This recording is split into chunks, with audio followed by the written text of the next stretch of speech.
namin mo dito. kasi delikadesa, parang may connection ako eh. Wala nga eh. Naintindihan mo yun? Sige sir, salamat na lang po. Tanga.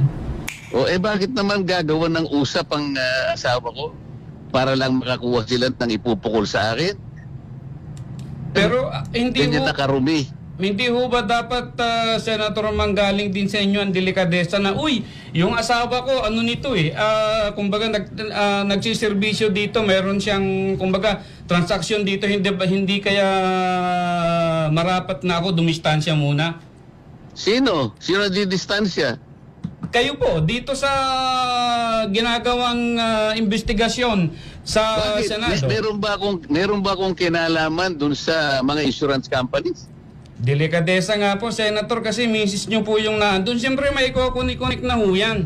Kung ganyan kayong mag-conclude, independent nga eh. Kaya tinatanong ko nga sa inyo kanina kung naiintindihan niyo eh. Kaya nga po nagtatanong din kami, delikadesa din ho yung binabanggit namin dito. Hindi Wala na ho ba pinag-uusapan tayong ng ganun? delikadesa dahil wala akong connection doon. Ang asawa ko, independent. Yun nga po, asawa nyo yun eh. Nakikipagdebate ka pa sa akin eh. Akala ko ba, magtatanong ka lang. Nagtatanong din po kami, pero ipo-point out ko rin po yung Kapag argumento sinasabi namin mo kasi dito. delikadesa, parang may connection ako eh. Wala nga eh. Naintindihan mo yun? Sige sir, salamat na lang po. Tanga. Oh, inabot ko pa yun, Sen.